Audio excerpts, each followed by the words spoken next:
The views and opinions expressed by presenters and guests are their own and do not necessarily reflect the official policy or position of Parasearch UK Radio or its affiliates and sponsors. Listener discretion is advised.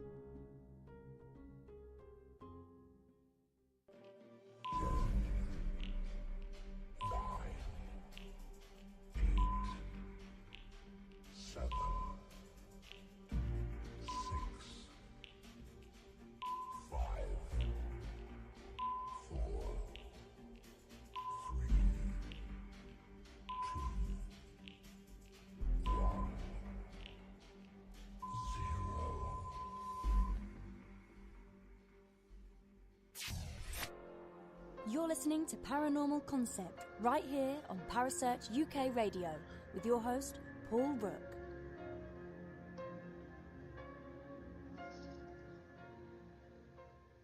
And good evening, everyone, and welcome to another Paranormal Concept. Now, a couple of weeks ago, I was racking my brains trying to think of what subject to do. And my co-host, Kerry Greenaway, hello, Kerry. Hello. She decided that we was going to be talking about EMFs tonight. So, yeah, of course it did. Anyway, yeah, so we decided that, yeah, okay, we'd do a show on EMFs and what is the EMF field and why do paranormal investigators use it and stuff like that. So, Kerry, I know you found out lots of stuff. Do you just want to know, like, because you was talking about an article that you read.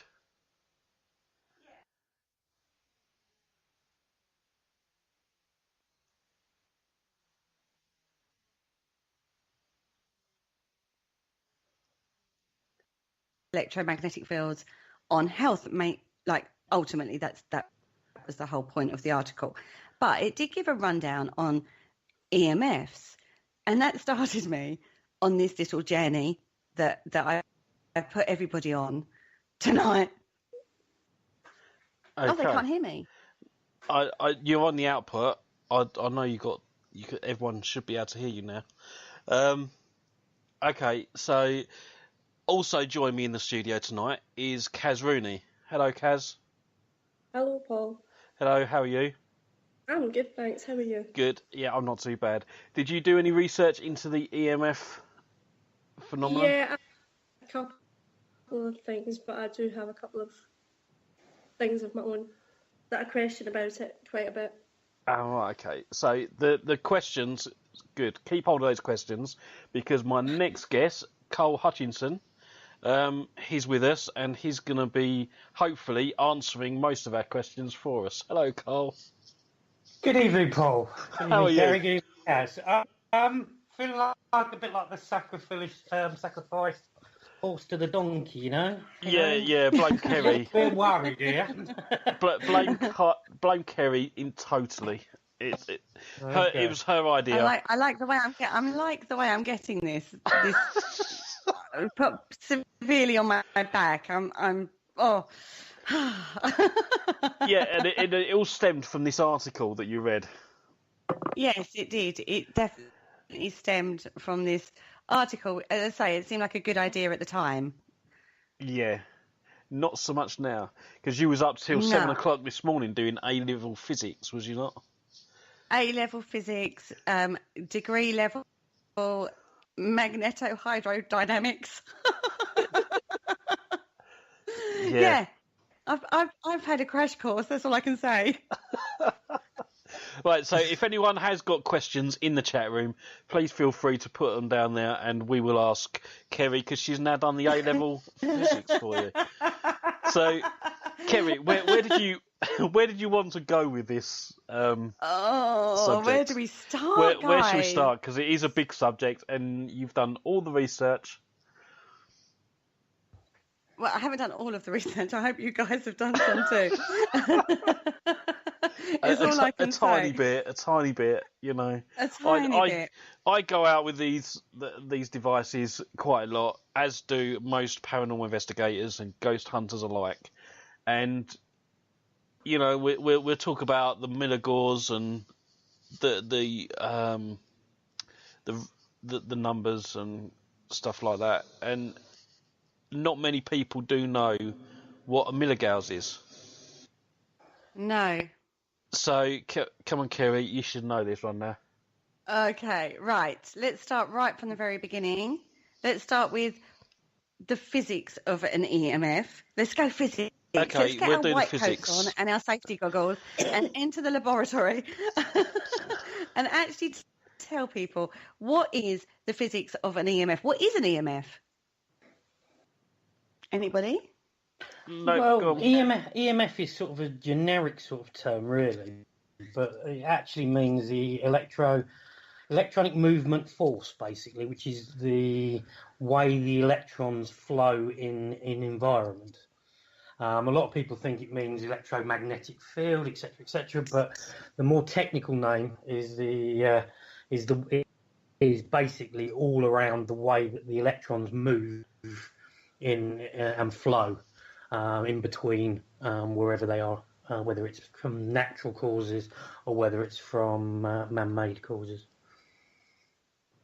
Very good, Carl. 10 points to you. I can see I'm going to lose this already.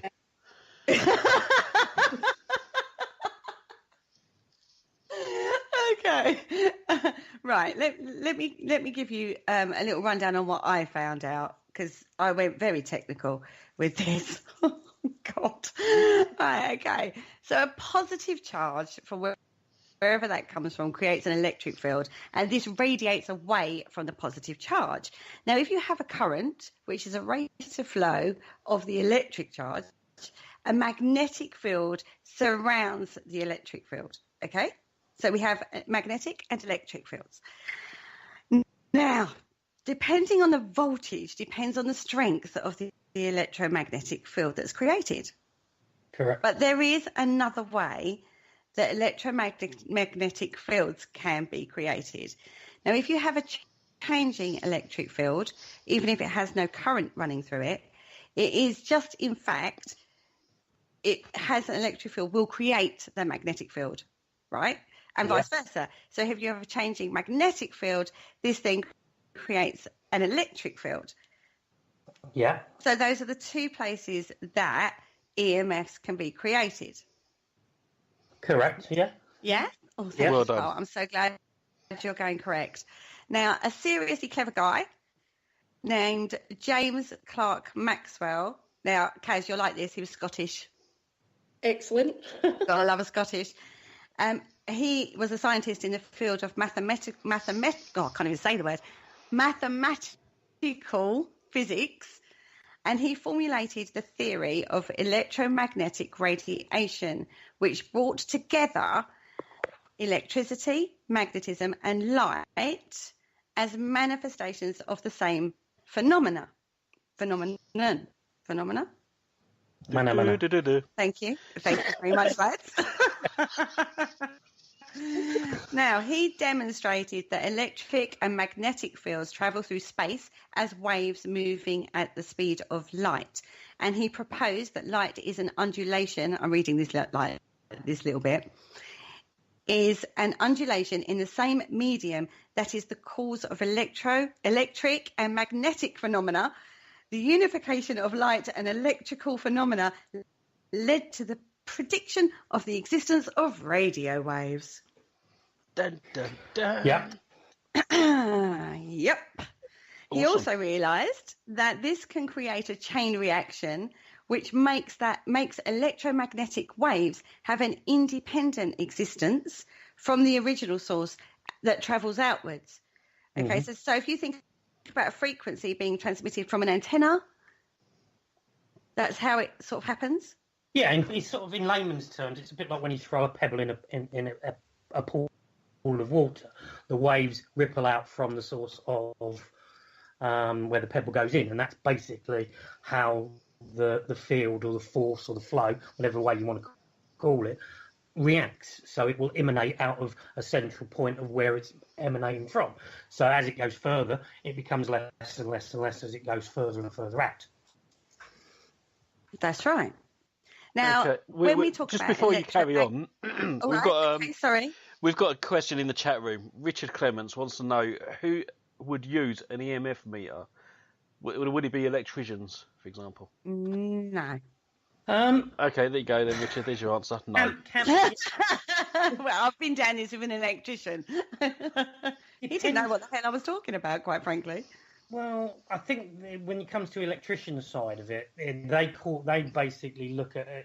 They look at something called a density of where the power lines or whatever they're dealing with, and they will use a form of an EMF meter to basically detect where power lines are in, say, studding, in walls, in grounds, etc. But I don't believe, and I could be wrong, and I'm sure people in the chat room will probably tell me if I am, they don't call it an EMF. They call it another name. Because I think it's more of a magnetometer, I can't actually so basically, they're looking for the distortion that's coming out so they can locate something. Yeah, that's basically what I found out as well, that they're basically looking for a voltage rather than an EMF. Yeah, they look for AC. They're looking for AC, I think. That's right. Whereas when we're out in the field, we're looking for the lower frequency spectrum rather than a mains frequency. God, I can't even speak tonight. Frequency spectrum. So it's like we're looking for a lot more the smaller electrical out pulses rather than the mains, don't get me wrong, your equipment will still pick up on the mains voltages, but we're also looking for the lower spectrum range as well. Yeah, and it also depends on what type of meter you're using, because the different types of meter will pick up on different densities and fluctuations. And not all mel meters, or not all EMF meters, the generic term, will pick up on the same AC, DC, high current, low current, man-made, etc. So it all depends on what type of meter you're actually using as well. That's right. Shall I carry on, Paul? Yeah, you carry on, because it's just going right over my head at the moment, so keep going. Right, okay. So we got to the point where we talk about frequency being transmitted by an antenna, that sort of thing, okay? So then the oscillation between the changing electric and the changing magnetic fields can travel through a vacuum. So it doesn't necessarily need a wire Put your or something sandwich in the like microwave. Now, we need to get into the electromagnetic spectrum. Now, this is where I got a little confused, I'm not going to lie. Just a little? The wavelength, just a little. There were many times last night where I was bashing my head on my desk and going, oh my God, what have I got myself into? I'm not going to lie. Okay, the higher the wavelength, the lower on the electromagnetic spectrum. So, for example, from lowest to highest, for the lowest is radio waves, like AM radio. Then it goes up to microwaves, like cell phones, TVs, that sort of thing. Then we go into the infrared. Then we go into the visible light spectrum, which runs red through to violet. This is like way too Then we go into ultraviolet, then to X-rays, then to gamma rays. Now, the smaller the wavelengths, the more energetic the photons are, and the higher the frequency, the more dangerous they are. So gamma rays are like what you would get from like a nuclear explosion or something like that. Yeah. I love the fact that he's agreeing with me on this. I'm so glad I did my research. So would you get an EMF reading off of Bruce Banner? Yes. Who? Oh, awesome. The Hulk. Yeah. Oh. Careful. Well, you know me, I like to try and catch you off there. I'm like, what's that? I didn't research that term. Oh my goodness. Basically, the Hulk or Bruce Banner was basically in close vicinity to a gamma ray radiation explosion, which basically infused his body with gamma radiation. So, yes, he would be lighting up a Christmas tree if he walked near it. Okay, cool. Yeah, so don't ever do a ghost hunt with Bruce Banner. You'll be fine. No. No. Oh my goodness. Okay. Anyway. Now, sources of electromagnetic fields, they're all around us, just about everywhere, I found out. It was quite an eye-opener. Yeah. Oh, dear. So okay, I'm going to throw this to you guys because I've done quite a lot of talking already. So where would we find electromagnetic fields? What would emit electromagnetic fields, guys? Everything. Near enough. Anything that is on a powered level, so any type of object that is powered by some sort of mains battery will kick off some sort of form of EMF. So mobile phones, clock radios, anything basically around the house. You've obviously got your junction boxes in your house, you've got lights, you've got basically everything. Anything and everything will kick off some sort of man-made EMF. Could there be even EMF picked up from the human body? With electrical impulses and things. This is what I'm sort of thinking. Yeah, you would obviously need some sort of different type of meter or device to actually pick up on that level. Because they do say that the human body can power a battery, etc., because of obviously the electro impulses that are in the human body. So my understanding is that the human body does kick off a small amount of EMF that you can pick up depending on the meter, what you're using. It's a bit similar to, obviously, when we discussed, or I listened into a show not so long ago with you guys when we were talking about the brain impulses. Yep. And that's just the synapses firing between each other, producing a spark, basically. Okay. Richard Clements in the chat room, he's asked what he really meant before Paranormal Investigation and the TV shows. Who would use an EMF meter? They must have been used by someone. Okay, so he's asking basically before they come out on the telly and used it for ghost hunting, who would have used an EMF meter? Well, we covered that slightly.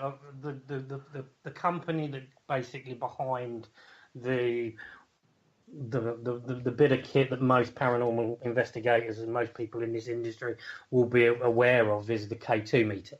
Yeah. That was initially designed and made for use to locate, as we said, about finding by electricians, by sparkies, by people who were trying to locate certain aspects of power lines in walls, floors, etc. So you use it that way. Okay. And what... And it's also, sorry to cut in on that one, it's also really important in mining electromagnetics. So yes. what would that... Yeah.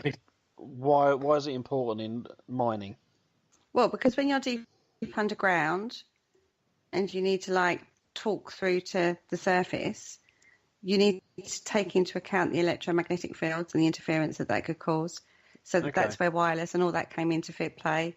And also between in rocks, an electromagnetic signal only carries 18 to 40 meters through the rock.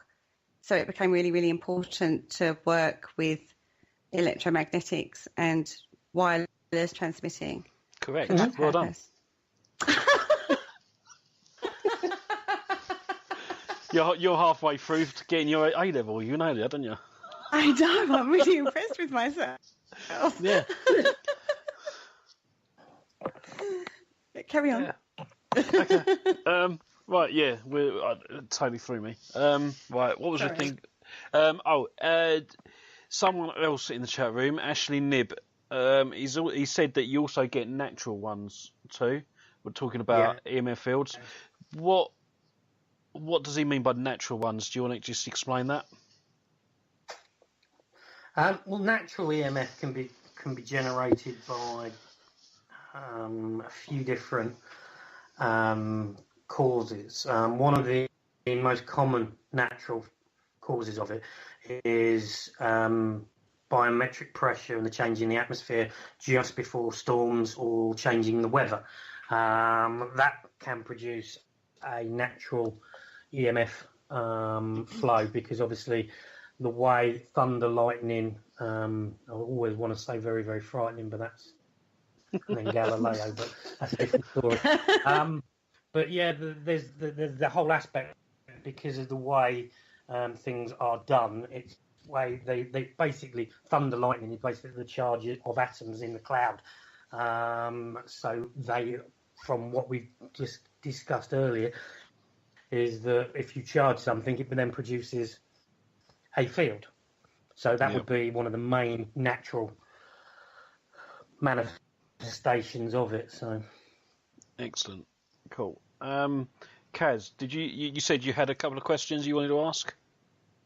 Yeah, I mean, I use K2 meter now and again. I'm not a big, I don't use it a lot because I've been on investigations, there have been so many arguments about phones are interfering with the K2 and whatever, and put your phone on airplane mode and we do that. But it always seems to end up in an argument about that there is EMF still in the atmosphere, and that the responses you're getting from K2 aren't actually anything paranormal whatsoever. But what I don't get is, if there's nothing there plugged in, if there's no electricity running in the place that you're in, if you're in somewhere abandoned and you're getting responses on the K2 meter, then is it such a jump to say it's paranormal? Yeah, it's a huge jump, a huge assumption. yeah, I would say that. Yeah, that's quite a big jump, because particularly when you look at the K2 meter is a single access meter, so it's not covering more than one access of it, the 3 accesses that you can basically pick up on or using the current devices. The K2 has a lot of fallbacks. The K2 has a lot of false readings that can be produced. And you mentioned something about putting phones on airplane mode. They still will affect meters, because they still generate. I know they say they don't generate it in the way if it was on, but they still emanate fields from a mobile phone. And what I would always say, I know it's if you're going to go on an investigation, leave your mobile phone as far away from where you're going to investigate as possible, even though it might be on flight mode or whatever, because you want to be able to rule out all possible factors. And if you've got a mobile phone on flight mode, you cannot rule out that it potentially will be giving you false readings off meters. The K2 obviously is a single access. You can get devices which are a little bit more expensive, but a little bit more generically, I'm going to say, is scientific, which like the tri-field meter, which basically you can switch between the different elements. You can switch between AC, you can switch between DC, you can switch onto radio, microwave, etc. So you can basically try and use that. But all these meters have their own drawbacks, their own false readings. Yeah. And you're also discounting the Earth's actual magnetic field. Yeah. Because so you've got the Earth technically is a big magnet. Exactly. You've got 2 poles, and you've got a field going from one pole all the way around it to the other, and coming out the other side and going around again. But it hits from the Earth itself. It hits from 3 different angles.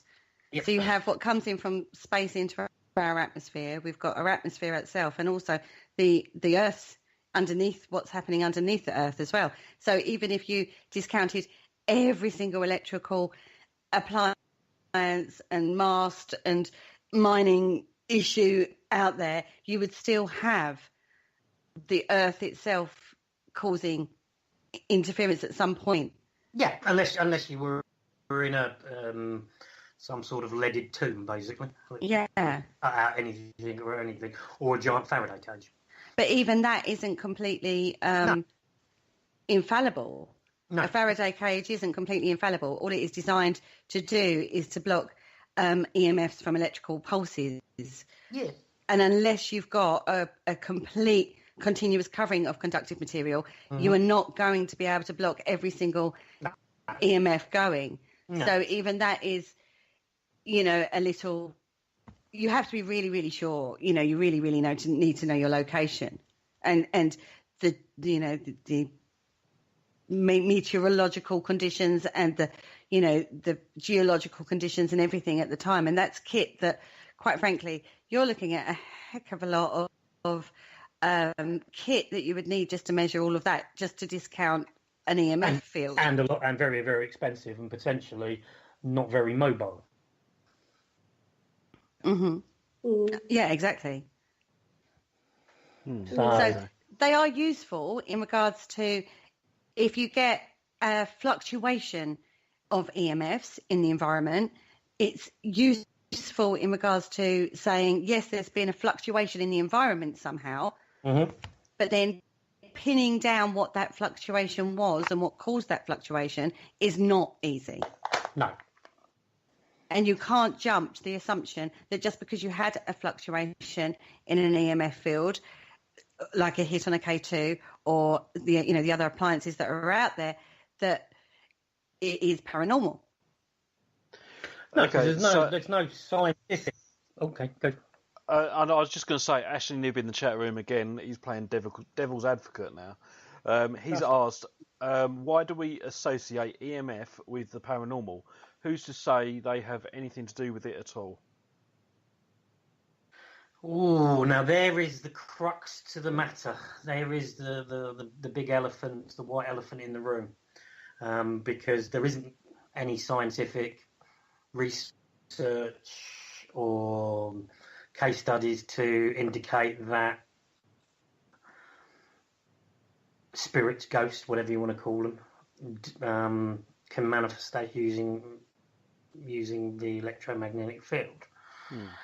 But on the flip side is there has been people looking at the way fields react, or the field reacts, when the unexplained, I'm not going to say paranormal, the unexplained happens. Okay.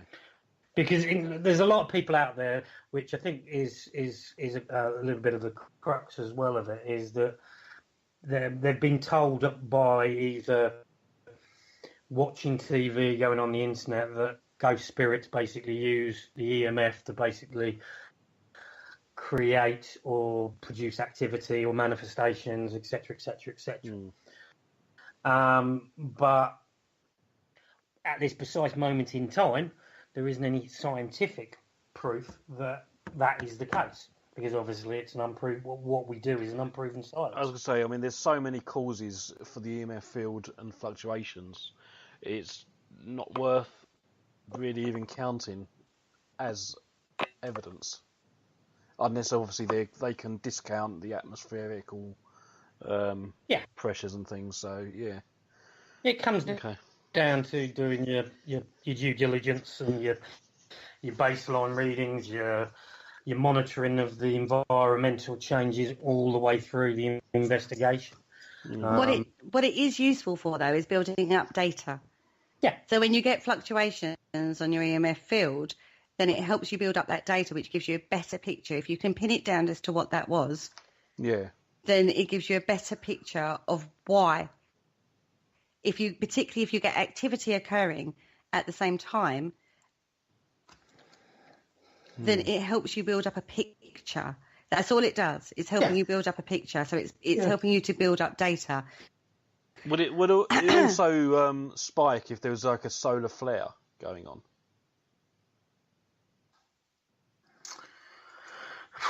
Difficult to say, depending on where you are in the world. Because obviously a solar flare happens, or whatever you call it, like so many light years away. So by the time that reaches the planet where we are, that's long gone. So it's that whole aspect that I was saying about dropping a pebble in the water. It depends on how far away it is before you get to depending on how strong the distortion is. Okay. Yeah, and also the particles that solar flare gives off from the sun, it hits the Earth's atmosphere, and you see it as effect like the aurora boreal, or no, I can't even say it, aurora borealis. That's you know, a lot easier just to say the Northern Lights. Northern Lights, thank you, Carl. And that fluctuates though as well. When you think like some nights they get loads and loads, and it's a magnificent display, and other nights that they don't get hardly any at all. So it's very difficult to judge it, and it would depend, I would think, on that one. It would depend on whereabouts you are as to whether or not it would affect something like an EMF. And just so we don't upset the Northern Lights, there are Southern ones as well. So you've got to mention both of them. There are Southern ones as well. Sorry, yeah. Got to be fair. We don't want to upset the penguins. No, exactly. Oh dear. It's a whole mixed bag, and the more I looked into this, the more complicated electromagnetic fields got. And then trying to then link that to the paranormal, there really wasn't much proof as in the effect that it would have. But like I said, it's useful in regards to showing you a change in the environment, like a spike can occur while you're out in the field. You then go, okay, that doesn't mean it's paranormal, but what caused that? Where did that come from? How did that happen? I mean, there are various theories, which I'm sure we'll go into in a little bit about that. But, it wasn't as paranormal as I thought initially. Yeah. And on that note, I think we'll just have a quick break, and we'll be back right after this. Hello, Harry Price here. Good evening. If there's nothing myself and everybody else enjoy here on the other side more is the sit back and relax and listen to Parasearch Radio with its paranormal news, views and reviews from across the UK and beyond. Make sure to find out more about them on Facebook, Twitter and the World Wide Web, whatever they are, to keep up to date with all their broadcasts throughout the week. And I hope you enjoy them as much as we do over here.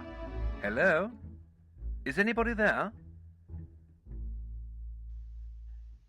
And welcome back. Thank you for that, Harry Price. Now, before the break, we was just talking about the EMF and some of the things that can cause it to happen.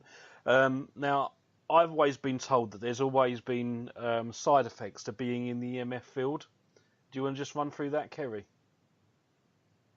Okay, allegedly, there are supposed to be physical effects on the human body in regards to EMF, and low levels of exposure can cause, allegedly, no scientific proof of this, but headaches, anxiety, depression, nausea, fatigue. I love this one, loss of libido. So while you're out in the field, if you don't get fruity, that's why. But there is no scientific evidence that supports this. Now, the World Health Organization, have looked into this quite extensively, and they can't find any definite proof on this, but it is reported time and time again, and it is all put down to EMF. But I don't know if it's EMF or infrasound or something like that. But these factors get reported time and time again in relation to EMF. And how many times have we been in the field and we get feeling sick, we get headaches, we get fatigue, we get those kind of symptoms? And that's even before we get there. Yeah, unless in the car on the way up, depending on the driver. Yeah, absolutely.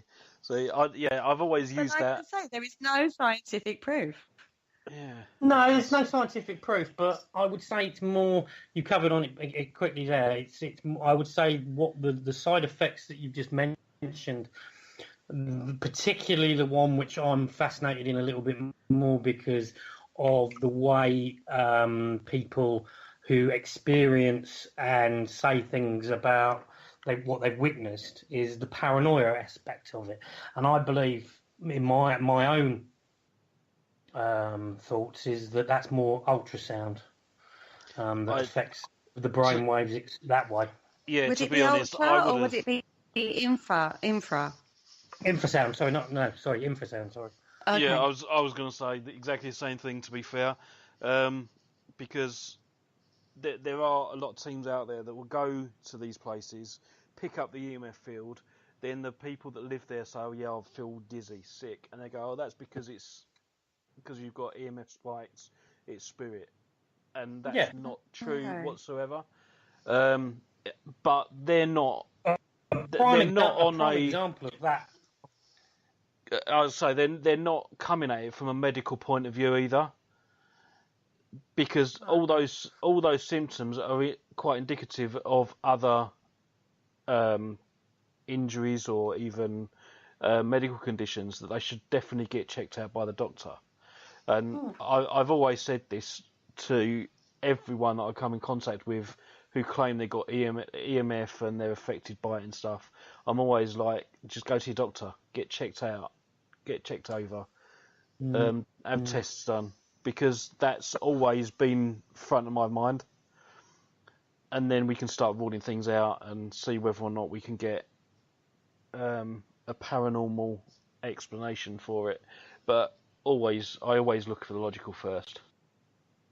Well, yeah. I think that's the thing about the field, is that you have to try and rule out everything possible before you can then put it down to the unexplained. So Sorry, go on, Kaz. One thing that I don't personally use them. I have been with teams that have used them before, and I think they're completely useless. I don't understand why people use EMF pumps when they go on investigations, because an EMF pump basically is looking at if you believe in the link between high EMF spikes to paranormal activity. What an EM pump does is it charges the ions in the atmosphere to produce a higher EMF flow, because basically all you do is it's like sticking your head in a thundercloud. The ions and the flow is charged. So if you are thinking, or you're going down the route that EMF basically it can help and encourage events, then why not charge the area you want to investigate? But with pumps, there's obviously a side effect to them as well, is that I've seen it on so many occasions where you'd be doing an investigation and they'll get out a pump and they'll basically click it on there and then, and away you go. No, because as soon as you click that on, it's charging the atmosphere, and every bit of equipment in the room is going to get affected.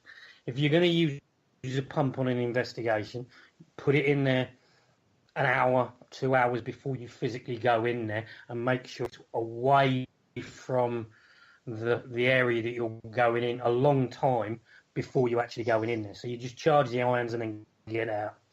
And then try it that way. But it all comes down to whether you are looking at it that high EMF or spikes, etc., produces activity.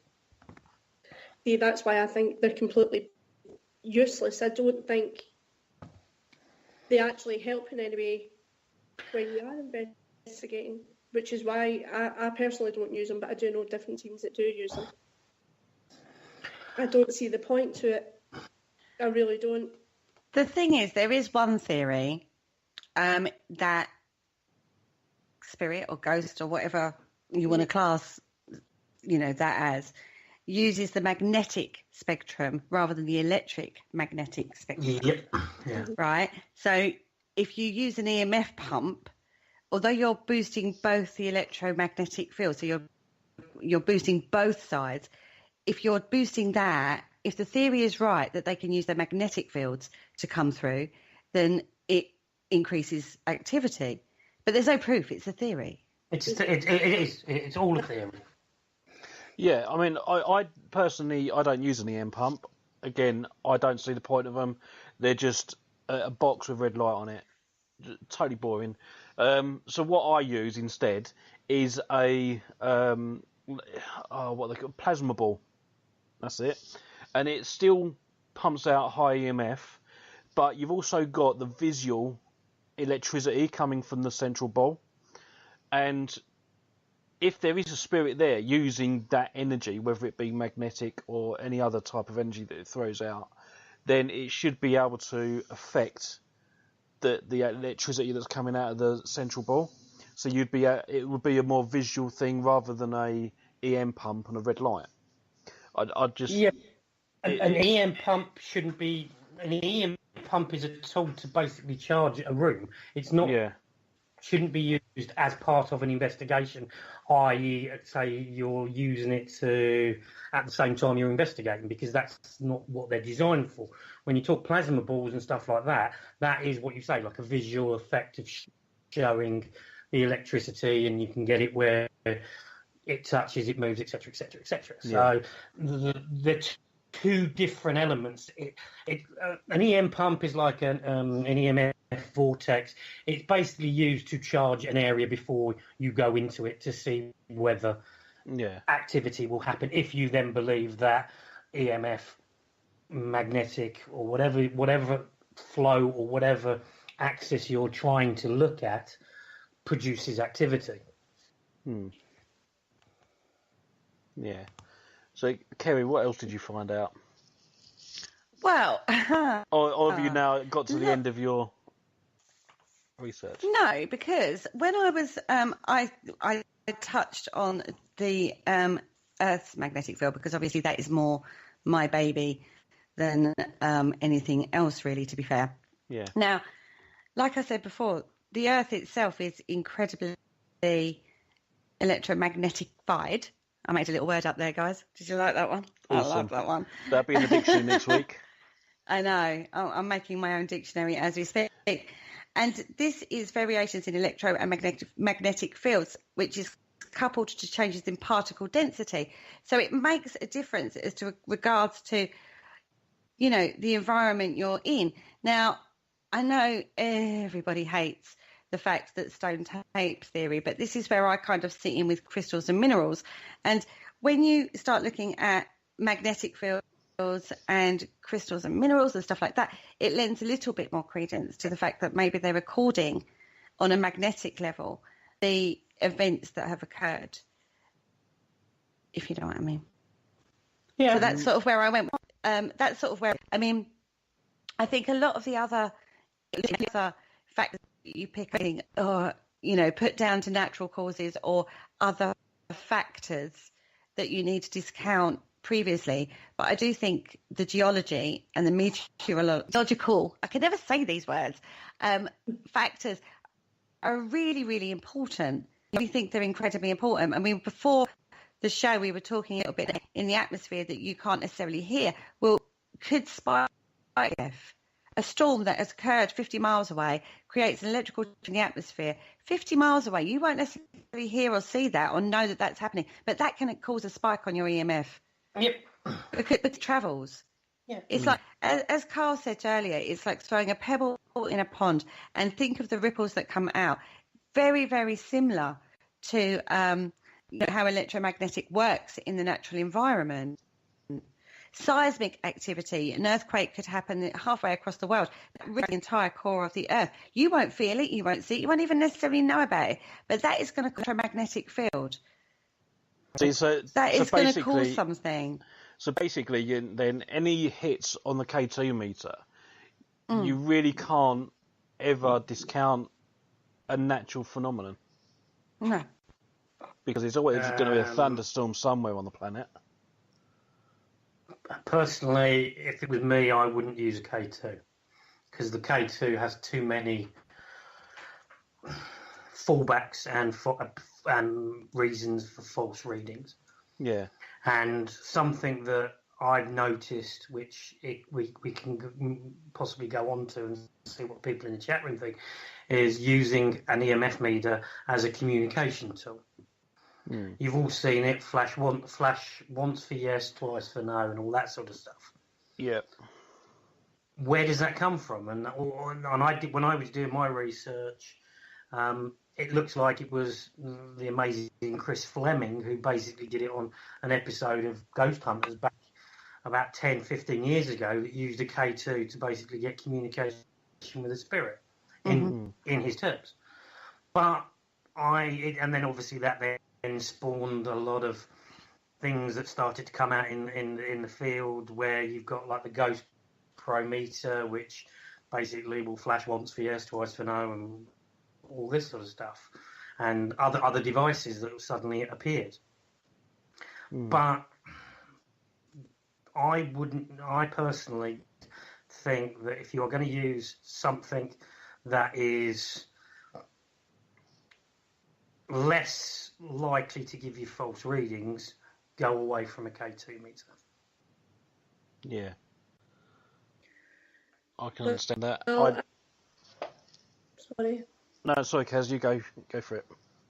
I was at an investigation the other night, and we were out, basically outside in a wide open space.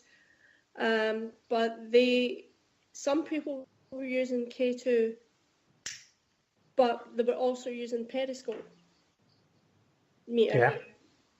And I do have to say the person that was using the periscope meter was saying like, oh, this doesn't get affected like the K2, whatever, but I still didn't think it was much use. So I don't know. I would say using the meters are a great deal of help, except for, like as Kerry was saying, notice a fluctuation or a change. That's about it. Because you can't prove anything, really. No, and I completely agree, because at the end of the day, and I know I'm probably going to get clap hands from the chat room, I'm going to use one of the lines out somebody in the chat room, it's all about data. It's because you're trying to capture a picture of what's happening at any particular moment, so you need to be looking at all aspects of what the environment is doing, the natural environment, the unnatural environment. So to just go on a flash of a light on a K2 machine and then go, I'm talking to me Uncle Ned. No. I think you've just got to look at it a little bit, take a step back and just think, right, okay, there are so many reasons for EMF that I cannot just go on by one device. Yeah. I totally agree with that. I've been on an investigation, and one of the guys that was with me, he was a member of the ASSAP, and he's done his paranormal investigation course and everything with them. And we picked up on what appeared to be a ball of energy in the middle of a doorway. Now, this guy, he was quite intrigued by this, because he couldn't explain why this. It just appeared to be a ball in the middle of this doorway of EMF field. What do you think could have caused that? Oh, geez. Well, could be causing. There's different effects or different causes without actually knowing any data or actually seeing exactly what the room was like, what was either side of the doorway, what was behind the doorway, what was the location we were in, what was actually in the location at the time. It's just speculation, but it could be several different things. It could be, as you say, a spike between two areas that produces this sort of pulse. But was it captured? Are you talking? How did he know it was a ball? Because he basically had his EMF meter, and he run the EMF meter all the way around the doorway, and there was nothing there.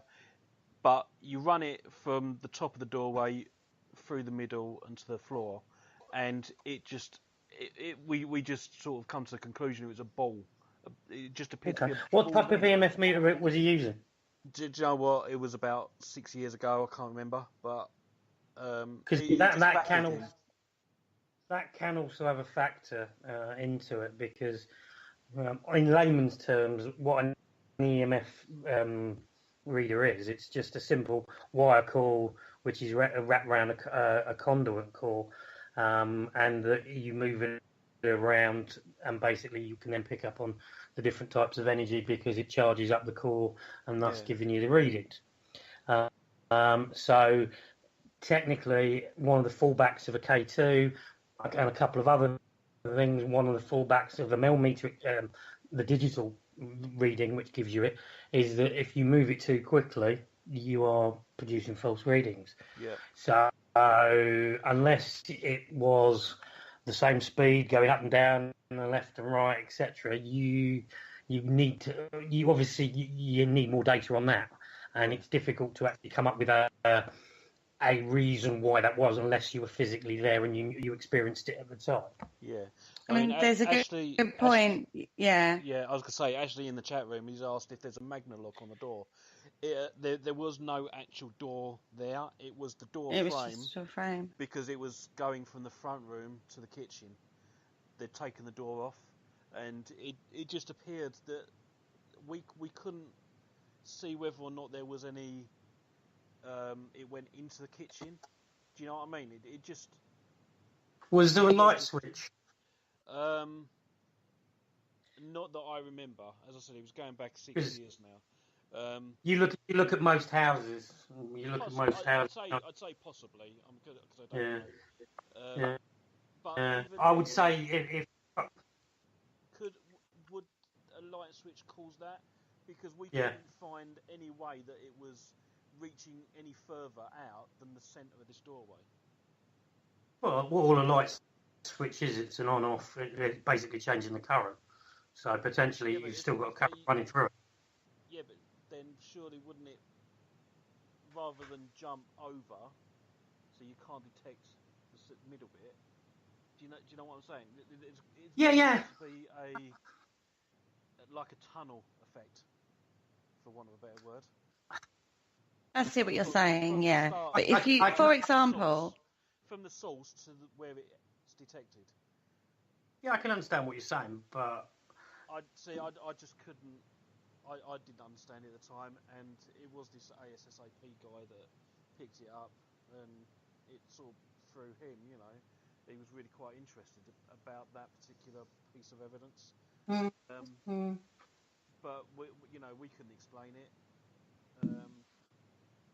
so it just was put down as unexplainable. But I just thought I'd throw that in there just to see what you thought.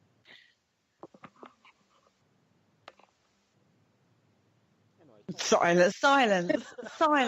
And unless you were there and you was able to, discount everything, it's very, very, very difficult to sort of like say what was going on there.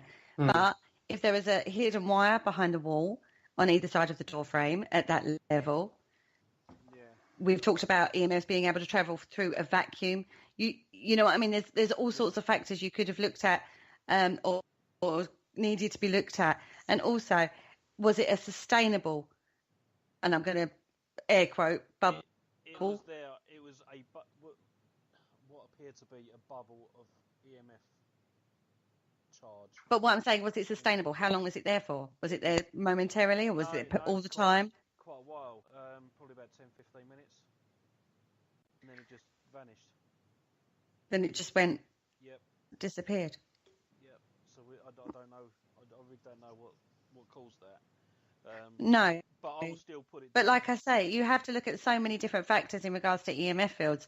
The more I looked into it, the more I came to the conclusion that, EMFs are one of those factors that are evident everywhere. There are so many factors that affect EMF fields to some level or other.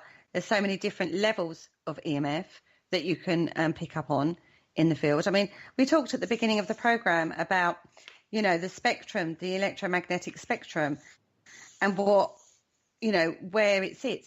I mean, when we do investigations or when we do seances, we do it in like red light, because apparently spirits work better in a red light than they do on an ultraviolet light spectrum.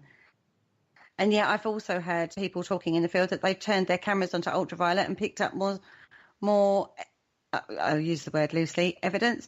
Do you know what I mean? So light spectrum could possibly be a factor as much as anything else, but that's only the tiniest part. The visible light spectrum is the tiniest part of EMF fields. Like I said, we started from radio waves being the lowest through to gamma rays being the highest.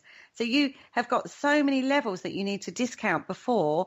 I mean, obviously, gamma rays, you'd be able to say, well, there's no nuclear explosion or bursting star going off in the universe at that time, possibly, that could have caused that. But you don't know if for that specific particular point in time, a radio wasn't trying out a new AM frequency. For a small segment of time, you don't know that somebody local, as in within, a 20-mile radius, wasn't trying out a low frequency EMF AM radio that for that 15 minutes affected that EMF field at that particular point in time. And that's where it just seemed to manifest. Do you know what I mean? Rather than it being a spirit, or a paranormal event. I'm not saying it wasn't. I'm just saying it's a possibility that you need to discount. But unless you go knocking on everybody's door for the immediate radius that could have occurred or could have affected, you're never going to know. For all you know, underneath that specific point in time in the Earth's core, there may well have been some form of shift that caused an electromagnetic field that sent up that bubble of EMF. Yeah. Or magnetic field. You don't know. Because at the end of the day, you're talking about that. You've got the tectonic plates in the world that are always shifting, so they're always causing frictions, and that's obviously how earthquakes and whatever happens. So you've got so many factors to take into account before you can actually do anything like this. I'm quite. I just feel sometimes that people look for an explanation for an EMF field a little bit too generically. Does that make sense? I totally agree with you there, because we did have a medium with us, and just because I can't explain what that was or what caused that, it doesn't make it paranormal. So I would just put it down to being unexplained, and just because I can't explain it, don't mean to say someone else will in 5 years' time, But the medium there, he was quite adamant that it was a vortex where the spirits would come in and out of the house, and I'm like, well, I'm not too sure about that, but okay, whatever, floats your boat, It's like, but that was his explanation for it, and I don't tend to agree with that. But yeah, I mean that was what his views was, and I'm sure plenty of other people would come to the same conclusion. And if there are paranormal teams or ghost hunter teams out there that go to these places, they're giving people the wrong information, and that sort of gets them a little bit. I think it's. I can understand where you're coming from, Paul, with reference to what you just said, but I don't think it. There's teams out there, obviously, that we all know and we've all witnessed and whatever. But I think there's also it's coming down to having a knowledge of what you're doing. Just because you've got a black T-shirt and a silver aluminium case and a baseball cap doesn't make you a paranormal investigator. I'm a bit disappointed now. Yeah. You have to do your own research, whether it's down to equipment, whether it's down to the science behind certain natural things that happen. It just means that you have to be able to look at something and then use your experience, not saying you're not expert, but your experience to see how you can rule out certain aspects. And as we've always said over these shows and listening to you guys on doing shows, one piece of evidence doesn't explain it. You've got to be able to look at something where you can. I think in an ideal world, you want to be able to recreate it in various different locations under the same environment. And then then you've got something like a proper case study, a proper scientific thing. Is if you can create the same natural environment in a location time and time again, and you get the same activity, I would say that's more interesting, because if you can control things in a controlled environment, you've got more chance of basically be able to rule out aspects to get to an end up of a certain point of view. But I mean, you're never going to be able to rule out the EMF then, are you, really? No. So you might as well just not bother with a K2. That's the bottom line, really, isn't it? No, I wouldn't bother with a K2 anyway. Well, that's fine, because I don't actually own one. There are definitely other ways. There are other ways of communicating with an alleged spirit than relying on an EMF meter. Do you know what I mean? There are other ways that you can do it, and because there are so many factors that affect your EMF, that could, I mean, even if you think you're communicating, and you can't rule out, there's so much you can't rule out on, whilst you're doing it. And although it may seem like you're communicating, you have no idea of the other factors that are taking part around you in the environment, in the electric fields, in the magnetic fields. You literally have no idea. So it could be a coincidental communication that you think you're getting, rather than it being a real communication that you're getting. So there are other methods that are a lot better to work with than EMF. Don't get me wrong, I'm not saying I'm not discounting them completely, because they are handy for baseline tests. So if you are getting people with physical symptoms, you can go, well, we know that there's a high EMF in this thing. It's a possibility that could possibly, I'm not saying it is, but it's a possibility it could be, even though there's no scientific proof, that could be causing that, rather than a spirit's trying to take you over. It's a demon. Do you know what I mean?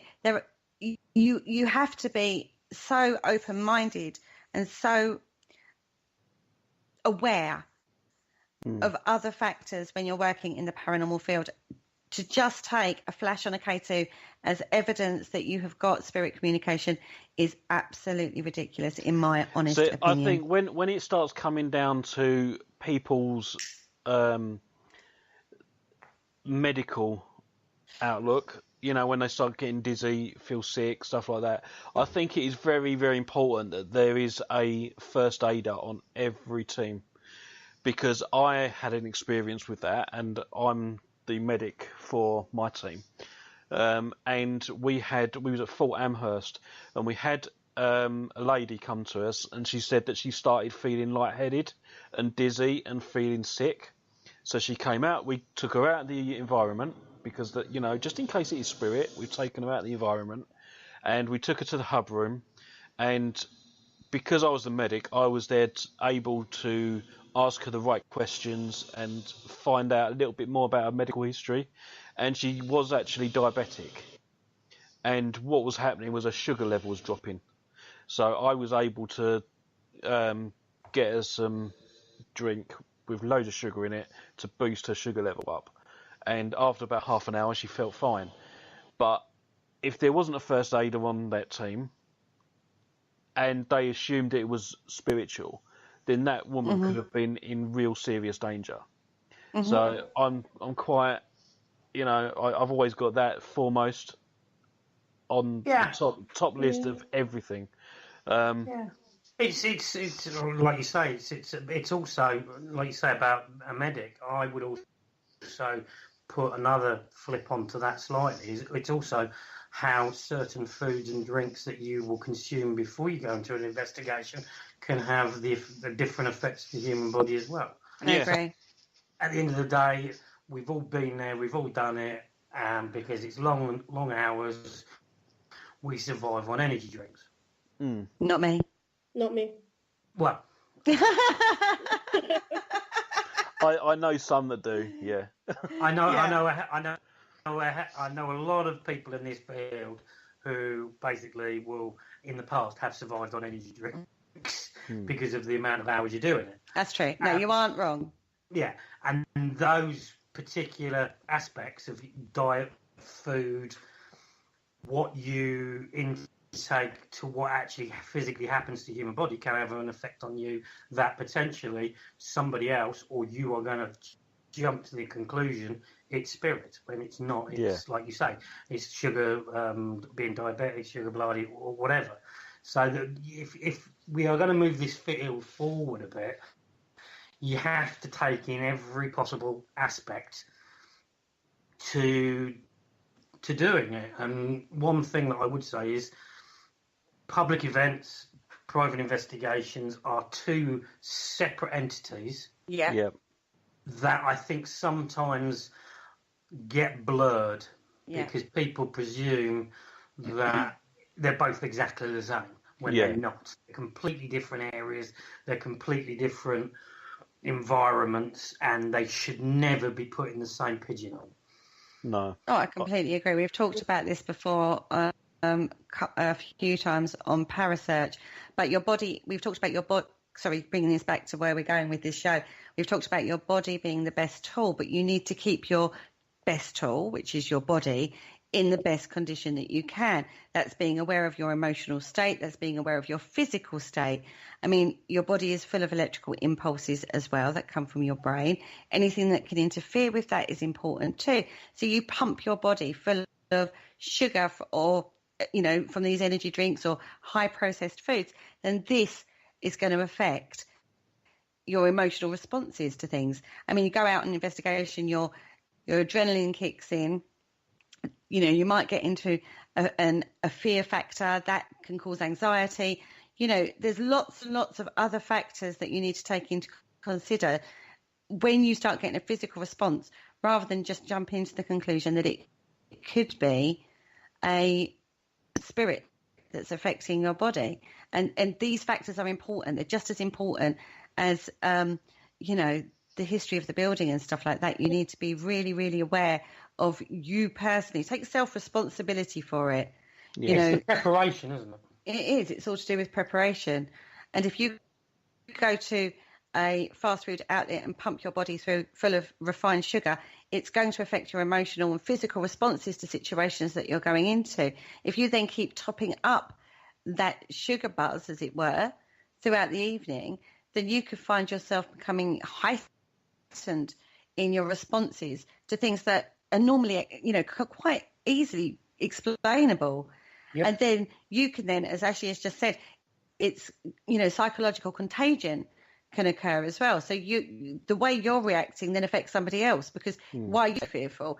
It's a factor that you have to take into consideration. Yeah. And it could all be caused through a sugar buzz. Yep. You could, like you say, sugar buzz. It could be. It's one of those factors that if you are going to progress and actually look at things, you've got to take those factors into accordance. You can't just. It's not all about the 5, 6, 7 hours of physically investigating. It's the build up and it's the review and it's the whatever. You've got to basically everybody listening and everybody that we're talking tonight, they've been on an investigation and they know how long it takes. And then obviously you've got the review, you've got checking the data, you've got absolutely everything. It could take 2 weeks for you to actually go through all the data, if not longer. So it's those factors that you have to take into accordance as well. I totally agree. I do totally agree. It's not just the hit on the EMF meter. It's not just that. It's so many factors that you're considering.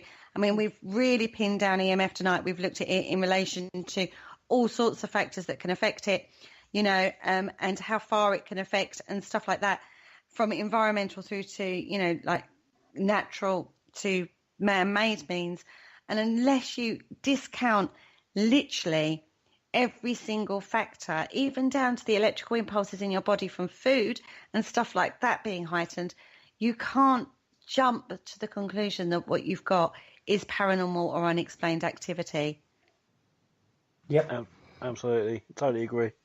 Kerry, do you want to just have a look in the chat room and see if there's any questions or anything that sprouted up? Well, Ashley is basically saying the same as us. I mean, Ashley is one of the most serious investigators I've come across. He says location, environment and current activity can influence psychological understanding of current events. Do we jump to a paranormal conclusion whilst seeking something paranormal? Not to mention a psychological contagion that can easily occur too. We are as much a variable during an investigation as the location itself. And then he's like, oh no, more Mountain Dew. No, there's not for you. And then Richard says he used to work with drug and alcohol dependency, and any rehab centre will not allow energy drinks or high sugar products. Now, I haven't looked into this sugar factor yet. That is an angle that lovely Graham Smith brought to my table yesterday, which I was like, oh, I've got far too much on my plate with EMFs, let alone looking at sugary drinks. And we'll look at that on a different day. But, you know, when you think, if you just take, you know, a Coke, just a basic Coke, how much sugar is contained in a can of Coke? Do you know what I mean? And you drink a can of Coke to give you that, you know, to get over that tiredness, to give you that lift. How much is that affecting your, you know, your physical and emotional and mental responses in the field? That's a factor you need to take into consideration. And that's just a can of pop. Do you know what I mean? I've said Coke, but there are many other products out there. Of course there are, yeah. You know, just saying.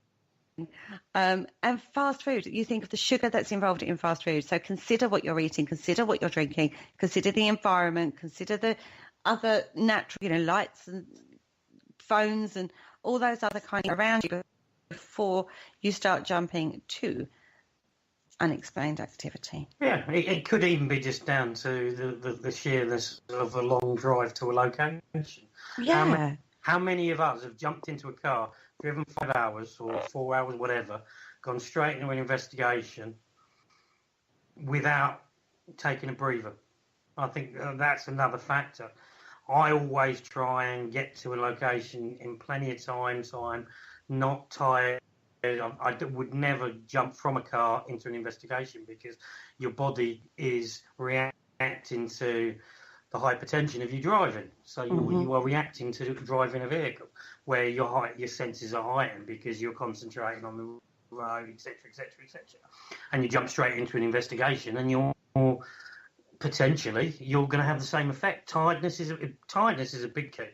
And that's why sometimes if you're going to do investigations, it's better to get there early doors, so you are in tune, you're relaxed.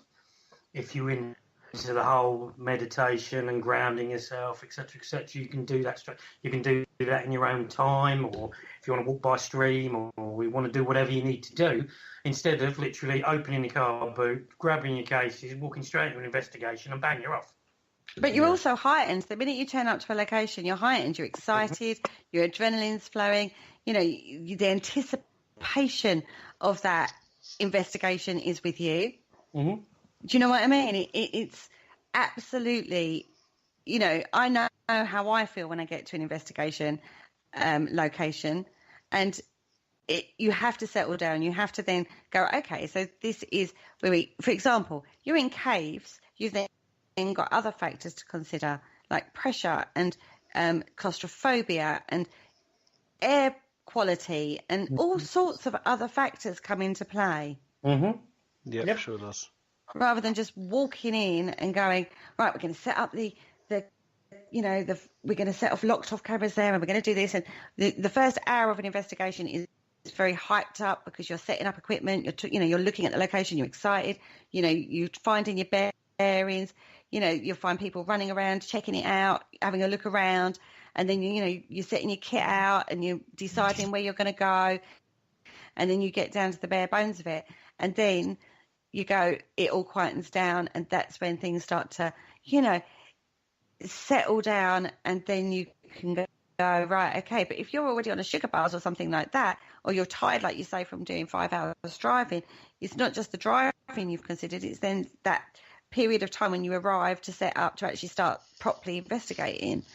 So you could be like 6-7 hours into that segment before you've even begun investigating. Yeah. You know what I mean? And you've had a lot of varying emotions. I mean, you might have had a great drive. You could have been sat in traffic for an hour. That's always frustrating. That's always annoying. You could have had a driver cut you up that's, sent your heart racing. It's all these kind of factors that can affect your emotional, mental, physical responses to situations later on in the evening. It's bang. It's like knock-on effects. Again, we go back to, for a pebble in the water, you've got the outgoing ripples. Exactly the same with EMF. Exactly the same with your physical responses in a location. Absolutely, and it's just to a point where you think that if you try and cover every single aspect of this field, then to be truthful, you wouldn't get any time to do any investigating, to be truthful honest, because you think of all the different aspects and this, that, and the other. But if you want to try and honestly get something that is unexplained, properly unexplained, you have to take all these factors into consideration. Yeah, that's true. But one thing, going back to EMF meters in the paranormal field, they're good because they give you a pointer in regards to a change in your environment. They give you an indicator into a change in the electromagnetic fields. That doesn't mean it's paranormal, but it shows you something is going on in the electromagnetic field. And then after that is where you then need to pinpoint it down as to whether or not, or try, if you can possibly, pin it down to where that came from. And that is where we start building up data. Correct. that's it. Yeah. It's all about the data. Normally, it's a Japanese earthquake again. Blame them. Wow. Well, we won't go into that. But possibly. Yeah, that's Possibly. it. Yeah, but I mean, it's just something you need to look at: earthquakes and just around the whole Lightning globe. strikes. Yeah, absolutely. And even to a degree, solar activity. There's so much. And even, I mean, I know, Kaz, you was in Lancashire, weren't you? Yeah. You was at Pendle Hill this weekend. Yeah. And it's a huge mining industry. Mm-hmm. Yes, it is. So, you've got to start looking at that kind of thing. Where were the mines in relation to where you were? What activity was happening at the mines at that particular time? Just things like that need to be looked at. But it is huge. I mean, how can you pin that? You start going, oh God, where do I start with pinning it down? It's very, very difficult to do that unless you've got it, got contacts in all the right places, in all the right areas. Now, before we go, because we're kind of running out on the EMF, Kaz, you was out investigating at Pendle Hill this weekend, weren't you? Yes. And you was able to trial the new app, wasn't you? I did try to.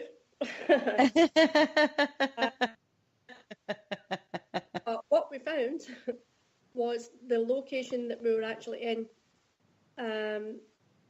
We were having a lot of technical difficulties out there. There was absolutely no phone signal whatsoever. We had cameras messing up. We had equipment messing up. There was quite a lot going on. And I tried about times and it wasn't doing. It just was not working. Oh, that's a shame. I know, but I am headed to Scotland this week. So if I get a chance on Sunday, I'm actually going to take it somewhere on my own on Sunday and try it. Fantastic. So stay posted on that. That's sort of where we're at with it, aren't we, Kaz? Yeah. So how was the investigation in general? It was good, but I just felt that there wasn't enough time. I was only there for, well, one day, really. And I don't really think in a place like Pendle Hill that's enough time. You need at least a couple of days there because there's so much history in the place, and there's so many places to go. You can't possibly cover it all in one day. You can't. But I did enjoy it, but I do plan to go back to it. Well, that'll be good. It will be, I hope. So Kerry, before we all do go, what is on the radio station this week? What's coming up? Well, tomorrow night we have Penny with her haunting.